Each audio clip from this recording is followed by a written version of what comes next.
Mystery in the Air, starring Peter Lorre, presented by Camel Cigarettes.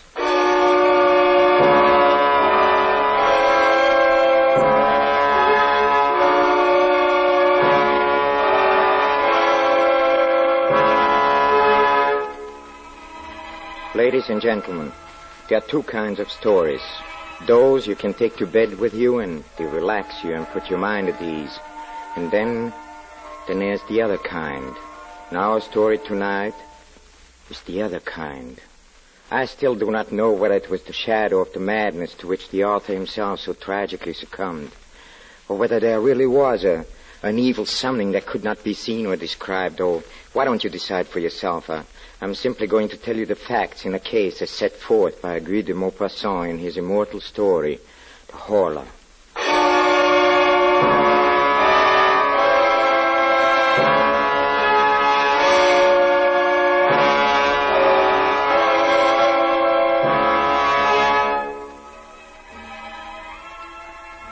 Each week at this hour, Peter Lorre brings us the excitement of the great stories of the strange and unusual, of dark and compelling masterpieces culled from the four corners of world literature. Tonight, The Horla by deMaupassant. Mystery in the Air, starring Peter Lorre, brought to you by Camel Cigarettes.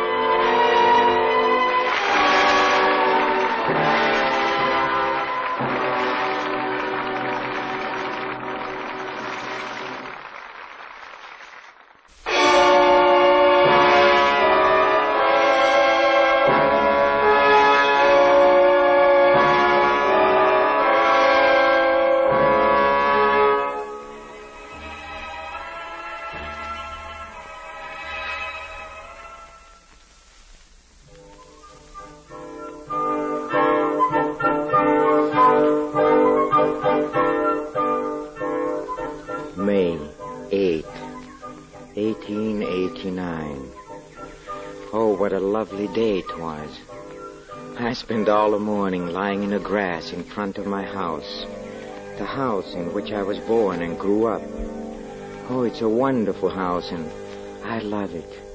From my windows I can see our great river, the Seine, which flows along the side of my garden, yes.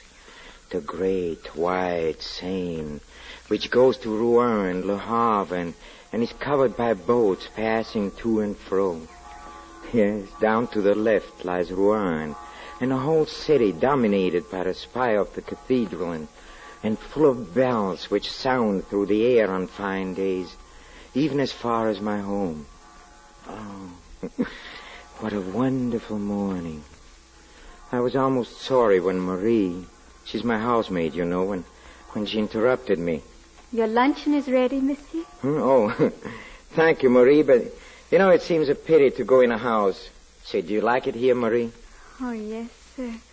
I like it very much. Yes. I love to watch the boats go by on the Seine. Oh, you do, huh? So do I. See that one? That big schooner, and it's being pulled by... Look, what a little tug. Oh, look, it's no bigger than a fly. Isn't it beautiful? So clean and white and shiny. It's all white, yes, and she's a three-master, you know. Brazilian, I think, yes. Yes, I can see the flag. It is Brazilian. Oh, she's had a long journey from South America to pass my house. You love this place very much, don't you, monsieur? Yes, Marie, I love it. I can feel those deep roots which attach a man to the soil on which his ancestors were born and died, and to the villages, yes, to the atmosphere itself. You don't know what I'm talking about, do you, Marie?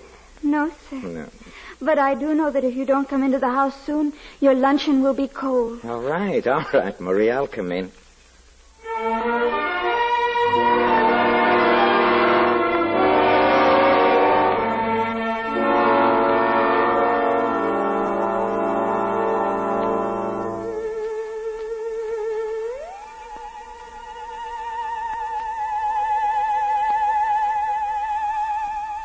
May 12th. For some reason, I've had a slight feverish attack the last few days, and I feel low-spirited and ill. I have continually a horrible feeling of impending danger, an apprehension of some coming misfortune or of approaching death. I've never experienced anything like this before. If it continues, I think I'll have to see my doctor.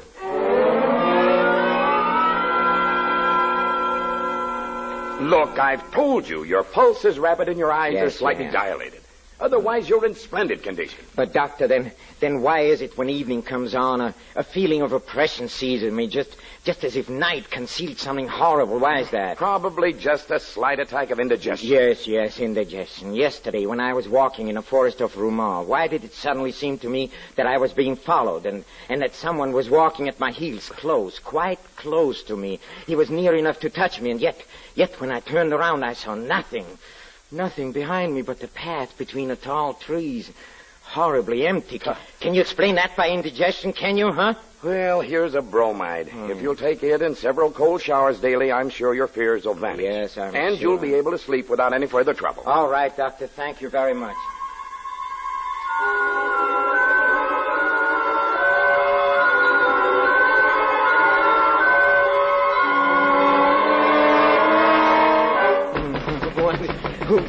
Who is there? It's I, Marie. Oh, just a moment. Yes? Are you all right? What is it, screaming Marie? and calling out. I'm sorry, Wake the I must have been servants. here having a nightmare, Marie. Look, Who's if you that? dreamed that someone was looking at you and touching you and taking your neck in his hands and squeezing with all his might in order to strangle you, don't you think you would cry out too, huh? Oh, yes, sir, I'm sure Well, I you should. see, all right. Just tell the other servants I shall try to be more quiet. Yes, sir. Thank you, sir. Good night. Hey, look. Look, Marie, my water carafe. A water carafe, monsieur? Yes, it was full. I know it was full when I went to bed. Yes, sir, I filled it last night. Yes, and now it's empty. I haven't touched it, and it's empty. Yes, sir. Somebody has drunk the water. Somebody has been in his room. Something drank that water. I don't know who could have, sir, unless perhaps you yourself in your sleep. Yes, I myself in my sleep. Of course, that's it. I must have done it myself, Marie. Marie, tell him to pack my things. I'm going to Paris. I'm leaving the first thing in the morning.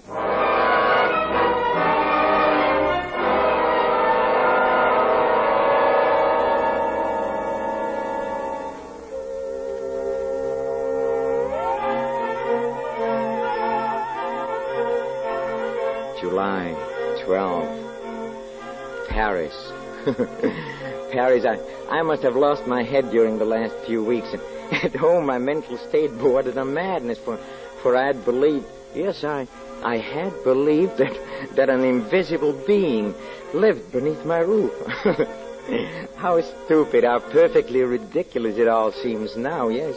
24 hours in Paris have completely restored my equilibrium, and tonight I'm going to dine at the house of my cousin, Madame Sablé, and, Dr. Parent is going to be there.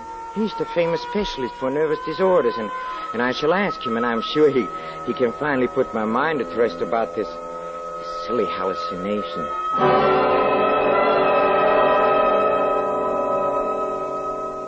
Well, Dr. Parent, I've been wanting to ask you, have you ever known of a case where a person feels that he is, how shall I put it, and not entirely in command of his soul? It is curious that you should ask me that. Why is it curious? Because now, only now in 1889, after all these years, we are on the verge of discovering one of the most important secrets of nature. What is that? Ever since man has thought, he has felt himself close to a mystery which has been impenetrable to his gross and imperfect senses. Yes. Whatever are you talking about, Dr. Parent? Apparitions, my dear Madame Sablé. Invisible spirits. Oh, you doctors. You're always being mysterious. Oh, not at all. For more than a century now, men seem to have had a presentiment of something new. Mesmer and some others have put us on an unexpected track, and we have arrived at really surprising results. Oh, you're just trying to frighten us. Not at all. If you think so, would you like me to try to send you to sleep, madame? It would be a novel experience. If you can do it. And if I can, it will answer your cousin's questions. Yes, it certainly would. Now, madame, if you would just sit in this easy chair. So, now you must let your mind go completely blank and look fixedly into my eyes. Yes, that's right. Now, you are going to sleep. To sleep. You're going to sleep. Sleep. Sleep. You see, her eyes are becoming heavy. Her mouth is twitching. That's incredible. Sleep. You have nothing but Doctor, I don't like this. It frightens me. Sleep. Sleep. Here, now she is asleep. An easy subject, I must say. Now, if you will stand directly behind her chair, I will proceed with the experiment. Now, I hand her an ordinary pasteboard visiting card. So. Now, Madame Sablé, you hold in your hand a looking glass. Yes. I'm holding a looking glass. What do you see in it? I see my cousin standing behind my chair. Doctor... What is he doing? He is twisting his ear. But, Doctor, she cannot see me behind her by looking at a piece of cardboard. No, of course she can't. She sees you through her mind. Or someone's mind. This troubles you, doesn't it? Yes, it troubles me. But it answers your question. No. No, it does not. That's common knowledge, Doctor. It's an axiom that human beings can be dominated by human beings. But what if a human being is dominated by something, by something else, I mean? Something not human. What then, Doctor?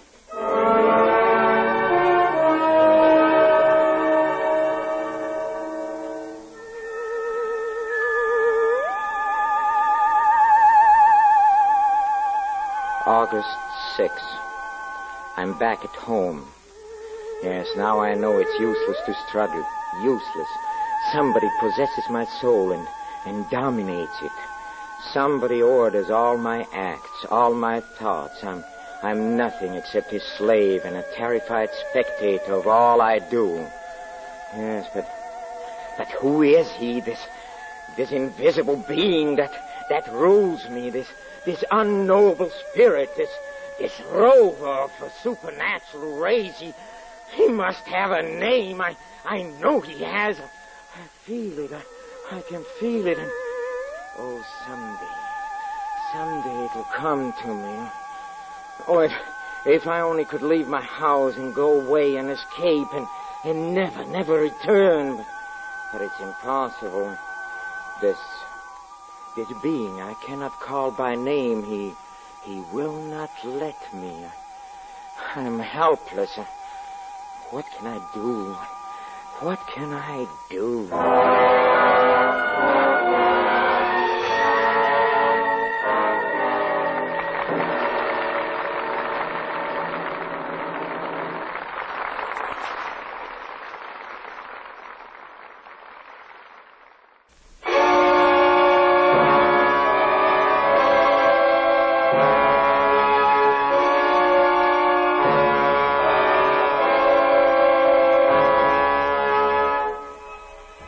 Now back to deMaupassant's terrifying story of a man obsessed by the idea that he is dominated by an invisible being.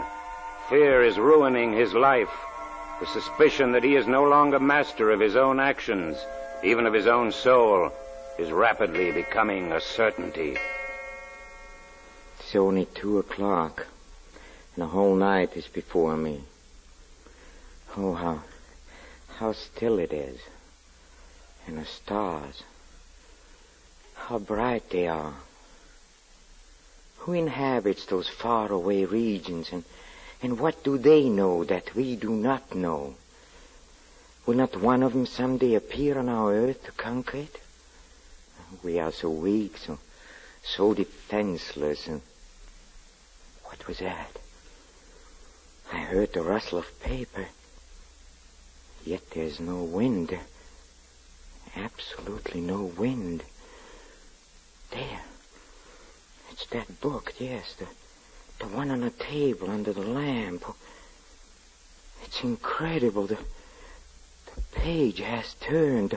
The page lifted itself up and fell down upon the others as if a finger had turned it over. My armchair appears empty, but no, it isn't. No, he's there. I know he is. Sitting in my place. He's reading.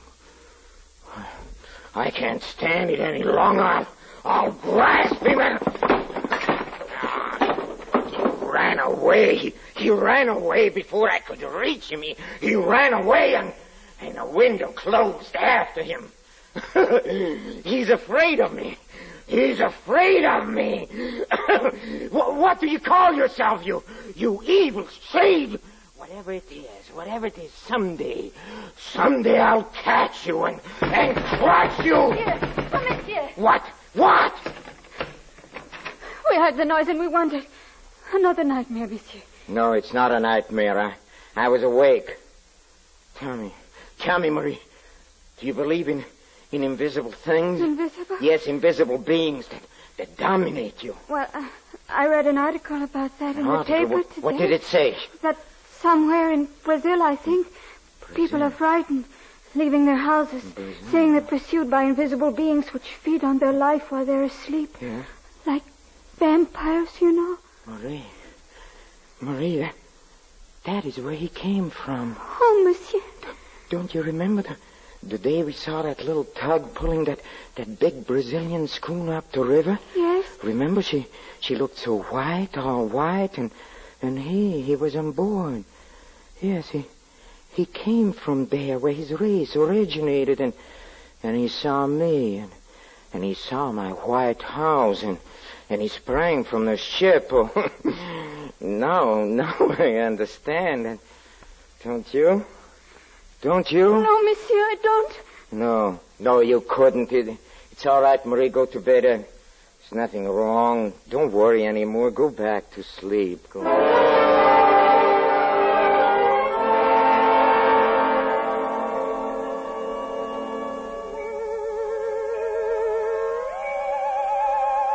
Yes, now I know.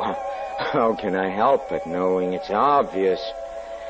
Yes, the rule of man is over, and he has come. He has arrived. But what is his name? What do you call yourself? What's that? I know he's shouting it out. Yes, I listened. Huh? Horla. That's it, yes. The Horla. Yes, the Horla. He haunts me. He is within me. He's becoming my soul. I shall kill him.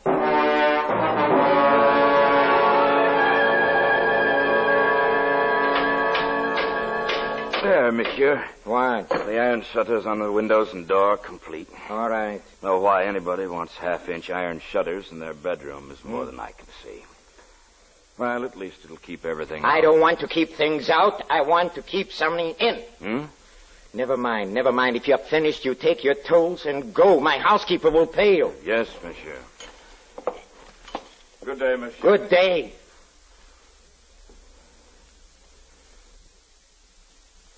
Now I'm ready. Yes, tonight he'll come. But tonight I'm ready for him. I'm ready for him.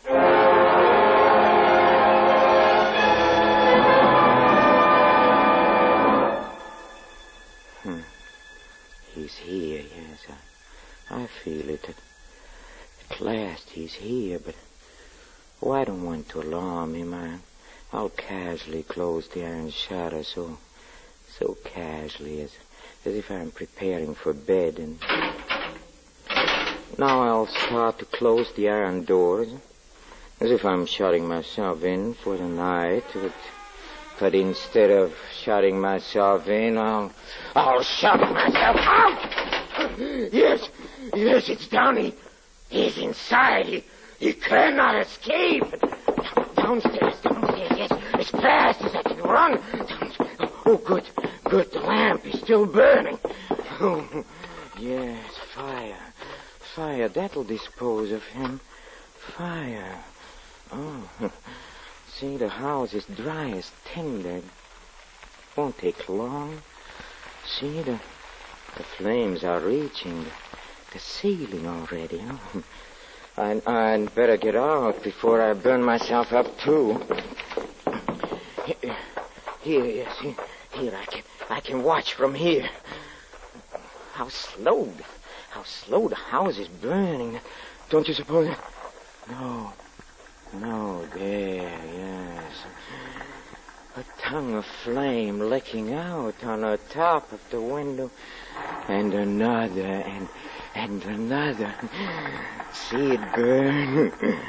My house, my beautiful house. And, but it's more beautiful. And it's now in flames because he's inside. And he'll burn too, yes. And I'll be free. Free of the Horla forever. Fire! The house is on fire! Yes. Get some water, somebody! Yes, it's burning.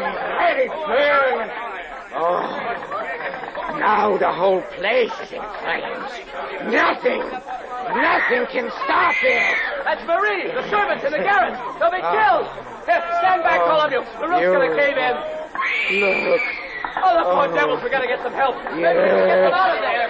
It's lighting up the whole countryside. A monstrous, beautiful funeral pyre. And he's burning too. My prisoner, that new being, that new master, the Horla. The roof has fallen in.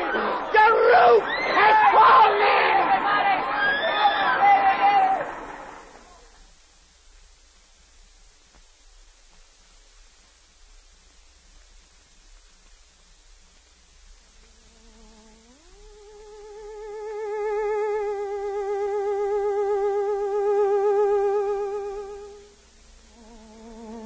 Is over. That is the end for him. He's dead. Yes, but is he dead? No. A spirit would never fear premature destruction. Only we fear it. All our human terror springs from that, and well, then after man, what? The Horla, yes. After us, who can die any day by any accident, comes he who can die only at his own proper hour, because he has touched the limits of his existence. No, he is not dead. What can I do? What can I do? Oh, there's one thing I can do. I can destroy myself. Yes, I must destroy myself. I'm going to destroy myself. Destroy, yes, let me go. Yes, I know I'm Peter Lorre. I know it's a story. I know it's by deMaupassant, yes. I know it's Thursday night, and we are on the air, but it's the Horla.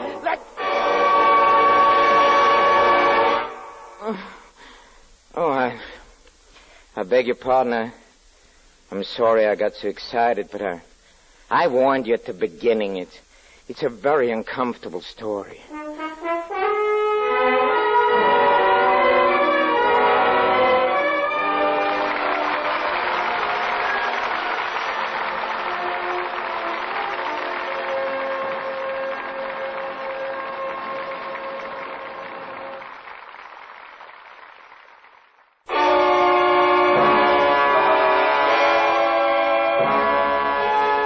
Next week, Mystery in the Air, starring Mr. Peter Lorre, brings you Beyond Good and Evil by Ben Hecht, with a special musical score composed and conducted by Paul Barron.